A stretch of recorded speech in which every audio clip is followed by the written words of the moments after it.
controversy. He prefers to speak with his fists, but did grant Charlie Steiner an in-depth interview. Charlie's in Vegas spearheading our coverage of tomorrow's Tyson-Ruddock fight.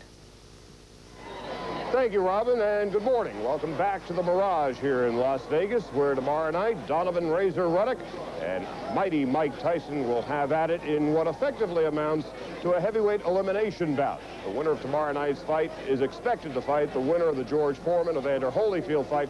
That bout takes place next month in Atlantic City, New Jersey. But clearly, the star of the show is mighty Mike Tyson, the former heavyweight champion of the world, who continues to be one of the most compelling personalities in all of sports.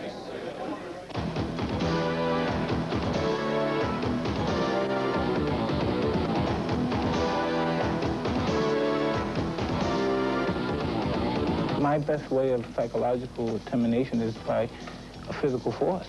Someone upsets Mike Tyson punches him in the face.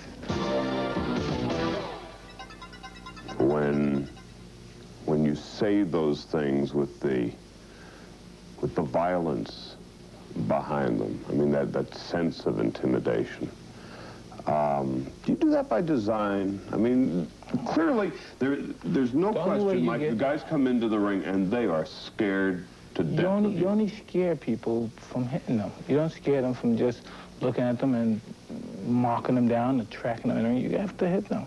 That's when they come intimidated. They're not intimidated. Once they get hit, then they become intimidated.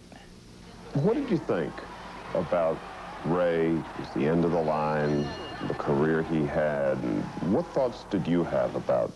I used to get very emotional, and it hurt me very bad to see that. I didn't like seeing that. Why? I remember it was 79. He fought Benitez, and I was in a reformatory for bad boys. And it was just a highlight for me to watch this. Like I said, I was 12 years old when he won the title, when he first won the title. And see, he was still champion. He's still a champion when I was champion. You admire the guy, and it hurt you when you see him go down, you see him get hit. Even though, in a way, you guys are both fighters and you understand the game, you feel the punches. You still, because of the admiration, you just feel, I don't know, I can't explain it, really, to be honest. I can't explain it, but I just know I felt hurt, I felt the pain. Why are you out running 4:30, 5 o'clock in the morning and not later in the day? Or why do fighters do that? Because I don't want to do it. I mean, you have the discipline to do things that you don't want to do. I think I want to get up before and run. I want to get up, and sometimes I get up and run, I see guys, and I like to hang out. I see people in the car, they party, they came from partying and hanging out. I'm like, wow. They're having fun in that car. You see a guy with his girl in the back, they got crazy. And I said, God, this guy's over there having fun, and I'm running.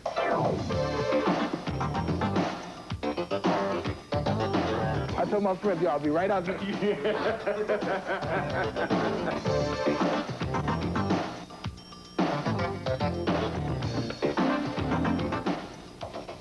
What makes the King-Tyson relationship click?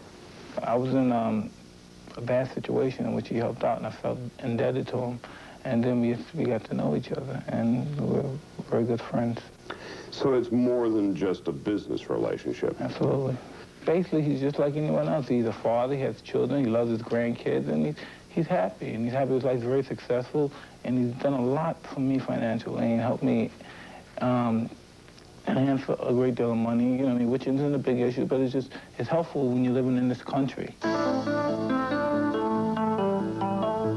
wasn't the toughest kid in my neighborhood by far. A long line of a bunch of guys ahead of me. I never was an athlete as a child. I was never an athlete. I wasn't athletic. I didn't play any sports. Everybody wanted to play basketball and play softball on Sundays and stuff. I said, come on, man, let's get some money, man. They for that. They don't want to play no sports. You played your own sport. Yeah. Our whole motto wasn't about how tough you were, how good you could fight. It was how much money you had in your pocket. That was our whole issue, we wanted to look nice, dress nice. We were looking nice. We didn't want to fight anyway, but we had to fight because guys would get mad because we looked nice and try to take our stuff. But we didn't want to fight. We just wanted to look nice and be decent people. People wanted to talk well. People wanted to look nice. You know what I mean? 12 years ago, Mike Tyson was in a juvenile home. A half a life later, Tyson has several homes including this condo in Las Vegas. He grew up wanting money and nice clothes, and now he's got them, too. There's always talk about Mike Tyson and all the money he's made, and when you hear and read that stuff, what do you think? Is that something that you just wish would go away? It was nobody's business, or? It really isn't no one's business, but what the hell? I mean, what can you do? You know what I mean? It's the hardest thing in the world to do is to count someone else's money. The only thing harder, I think, is counting your own. That's not too hard. No.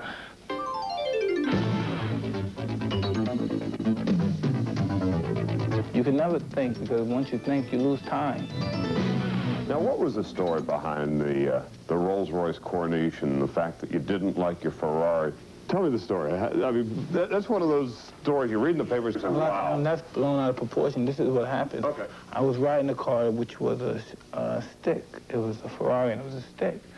And I was driving it fast, and I was driving it for a long time, perhaps 3 hours, and it started idling. And when it started idling, it was upsetting me. You know, you stopped the toll, and I was upset, so I was listening. I said, God, I had my friend at the time.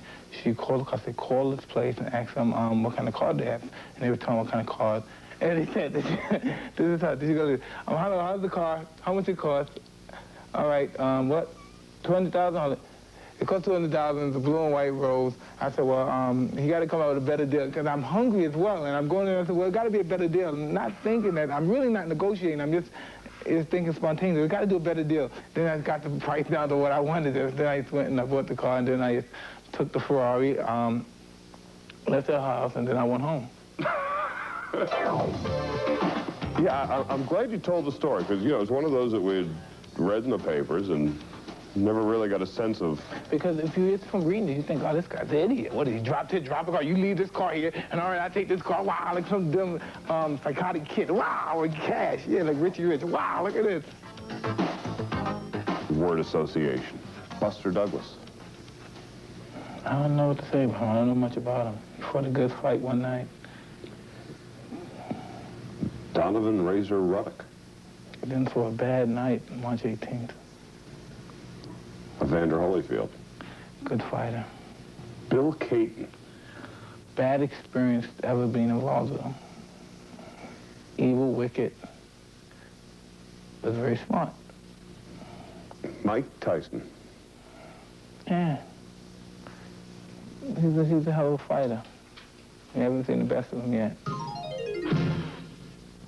Mike Tyson, who along with Donovan Razor Ruddock will weigh in this afternoon at 1 o'clock Pacific time, 4 o'clock Eastern time here at the Mirage in Las Vegas.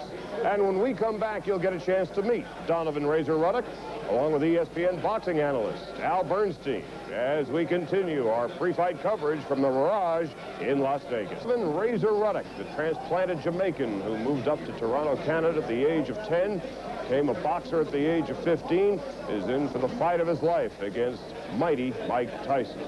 Clearly, for the first time in the career of Donovan Razor Ruddock, he's on a world stage, and he says he's prepared.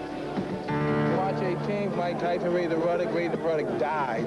If he doesn't die, it doesn't count. If he's not dead, it doesn't count. Is that a seed that you plant? I'm 100% serious. I always say, whenever you dig a grave, dig two.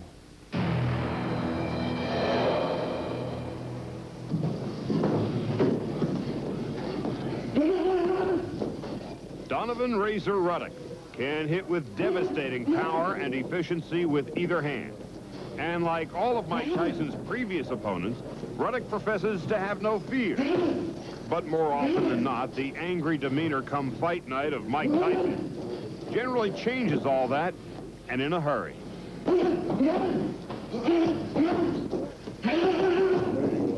He said he can beat me, and I know I can beat him. That's what I feel.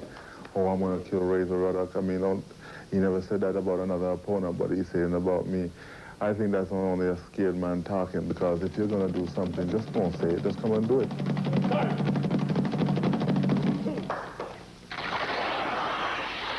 Ruddock. 10 straight knockouts. He's a big left hand, too. type of dose. 12 minutes out cold.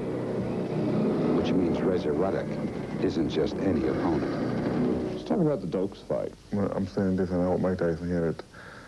Michael Dokes said, okay, he was going to kick my, whatever, you know what I'm talking about. And he said it to my promoter, but he never said it to me. So therefore, I went in there with a feeling of, I want to take out Michael Dokes.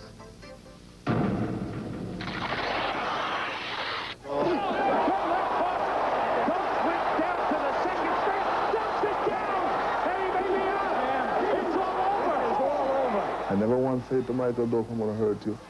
I'm going to knock you. I never said it. Just come on over here and let's play. Let's play.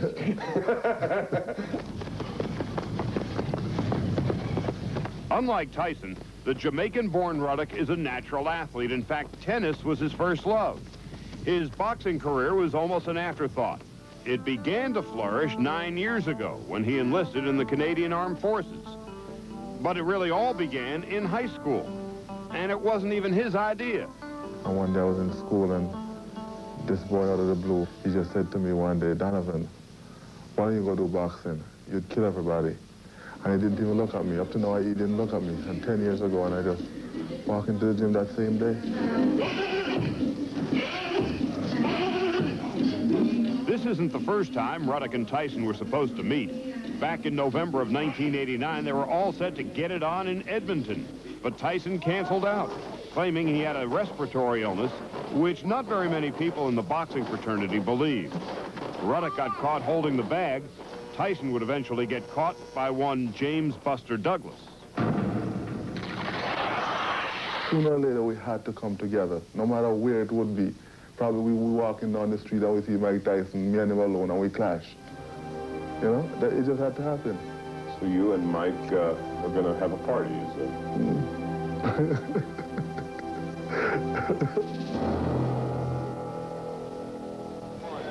And at last check, Donovan Razor Ruddock was about a 5-to-1 underdog here at the Mirage in Las Vegas, or at least here in the sports book at any rate. And the $64,000 question around this town, and that's relatively peanuts as far as some of the big bettors in this town are concerned, is does he have a chance? ESPN boxing analyst Al Bernstein joins me now. Al, does he? Well, that is the big question here, and for Razor Ruddock, it's a multi-million-dollar question because a win would be so valuable to him, and really the whole boxing community waiting to see what will happen here because it could change the whole picture in the heavyweight division. I think that I thought that Razor Ruddock would have a better chance until some of the things that have transpired in the last couple of weeks. The fact that he hasn't sparred, the question of whether his right hand is hurt as it was against Michael Dokes, about which, by the way, he won with one hand, but can you beat Mike Tyson with one hand? That's the question. This, I think, has cast some doubt in my mind and certainly in others as well. Giving the Ruddock camp the benefit of the doubt, saying that his hand is not injured, how in the world could he have peaked so soon 3 weeks before the fight? Well, yeah, we have to ask ourselves, how did Buster Douglas come in at the weight he came in? These things happen in boxing, and I think in any case it's a specious argument for them to make. Yeah, why would you peak three weeks before you're going to face Mike Tyson, of all people? I think that for Razor Ruddock, the primary question is, can he overcome whatever this problem is, whether it's his hand or the problem in training, and use his physical skills to win this fight? The one thing we know is he does have certain physical attributes, a terrific left hook, uppercut, if you will, that he can use against Mike Tyson. He needs to get to the point where he can use those skills to win and hopefully fight through all these other problems. Prediction. Well, I would have to say you have to go with Mike Tyson in this bout, but I do think that Razor Ruddock will probably surprise people with the level of his skills. Al Bernstein will be joining me tomorrow night for our post-fight coverage here on ESPN. I'm Charlie Steiner at the Mirage in Las Vegas. Let's go back to SportsCenter.